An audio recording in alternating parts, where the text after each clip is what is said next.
I mean, for Residue, yeah. I mean, in many ways, this film it has documentary elements, and I think that that's because we were filming in a location in a city which is constantly being changed. The nature of gentrification in DC is very intense and persistent, and so every location that we shot at, if you go there now, is different. And it was part of our mission to document the place, as we were filming it in a documentary style, even though we were shooting a fictional film. But outside of that, I wouldn't do a documentary on DC and gentrification in DC because there's so many incredible filmmakers doing documentaries, already better than I ever could.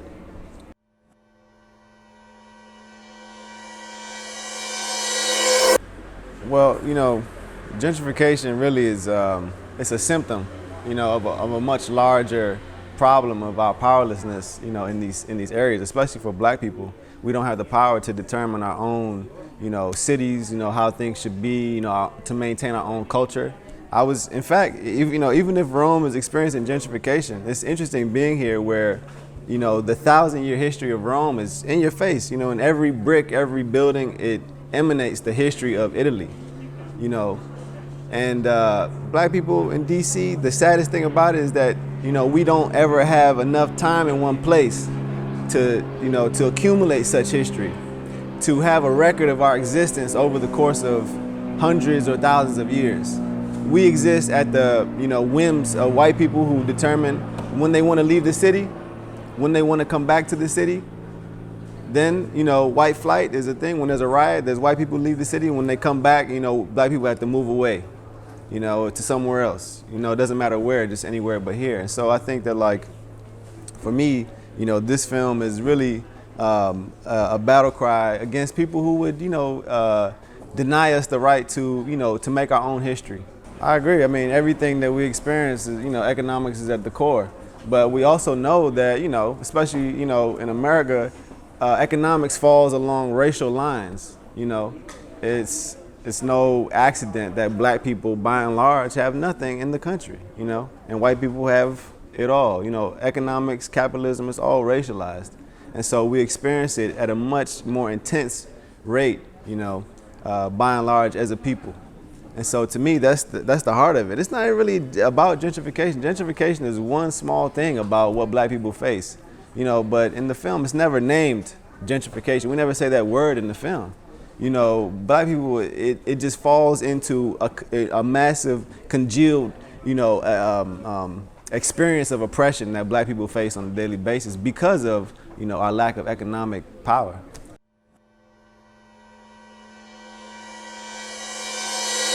My actors, I got them days before filming. The nature of our production was that we didn't have much time. We certainly didn't have much money. And so the actors are, Dennis, who plays Delante, we were roommates in college.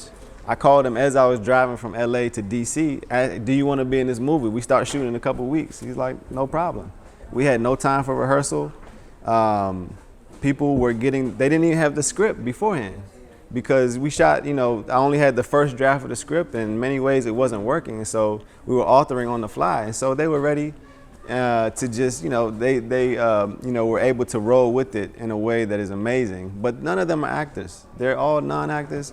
OB, our main character, he's done a little bit of theater, but this was his first, film.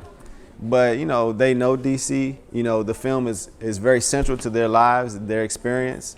In many ways it's catered to them as personalities. So they really only had to,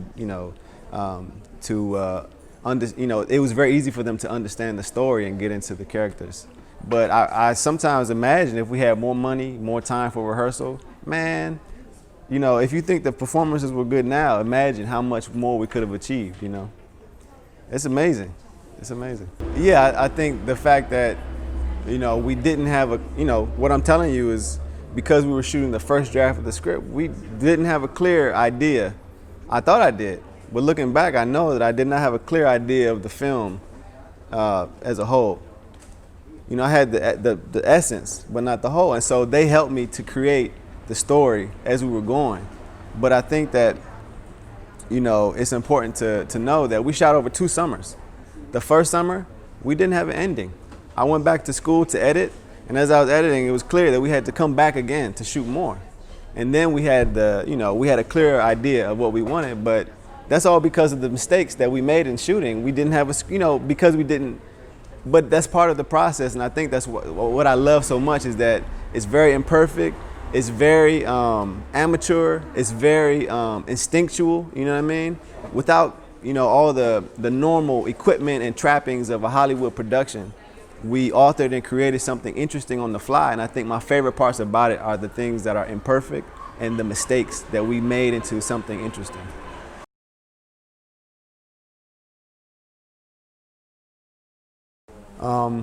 In many ways, I mean, a few things. We had a story, a loose story board of certain scenes. I knew what I wanted them to look like, but again, many times we were restricted in what we didn't have, and so many of the shots, the scenes were based on achieving something that we did not have resources for to do normally. So for example, the police officer in the alleyway, we didn't have a police officer, we had no budget for that, so he's just off screen and you just hear him talking.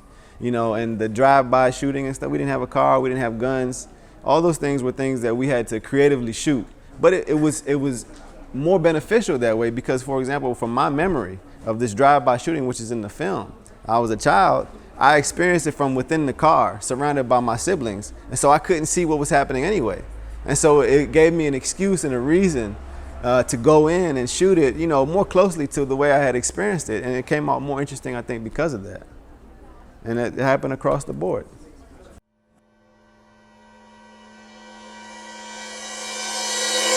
Yeah, I mean, first you take into account the fact that it's about my childhood, my childhood is, I grew up in Washington, D.C. in the 90s. And so a lot of it comes from that. So already you're taking back many decades. But of course, the 90s is just, the manifestation of hundreds of years of black people's experience in the United States. And so, it may feel on time, but in many ways, I think it's late. But, for example, when I, looking at the film now and seeing that it was going to come out in 2020 and all the explosions of anger, the uprising that happened in the United States over, like you said, Black Lives Matter, I think that, like, in many ways, I feel that it's behind the time. For me, I wanted it to be a spark to get people angry, but now it's already clear that, people are beyond that point. If it's useful in any way, it, hopefully can be used, in assistance to what has already started and what has already been in motion. So to me, I think that's only, possible because I wasn't aiming for any particular time anyway. My father is a filmmaker, and in his school of filmmaking, it's very important that the artist be outside of the times, to have a broader view of history and to come in very sharp at, with a specific intention, with all this in mind. And so I don't know if I was, working like that, but in many ways, that's kind of what I was, that ended up being what this film is,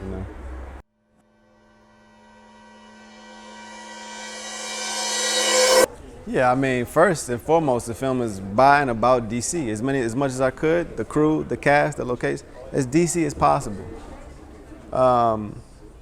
But that's, after the fact. In the making of it, I was just responding to an emotional requirement within myself. But, I'll say that the letter that you're talking about, which I sent to a friend, in which I said that, I hope I remember after whatever happens with the film, I hope I remember personally that, the most, important audience member has, been deeply changed by this film, which is me, is because in many ways, all the films, all the media, all the things that are out there, Netflix, Amazon, everybody wants to change the world. Everybody wants to change people's opinion. And it's not sure, all the films we fight, we compete, even now in this competition, we compete to be top, and to be the one to change people for our ideology. But, it's not guaranteed. So for me, I can only say for certain that I have been impacted from the writing, from the production, from editing for a year and a half. For me, it's been the best film school, it's been the best life school, and not for any political reason to say I'm a political figure, but to say as a human being on the planet, amongst other human beings, I have been improved. You know, I understand myself better, I understand my situation better, and I could be a better participant. The rest is all we don't know.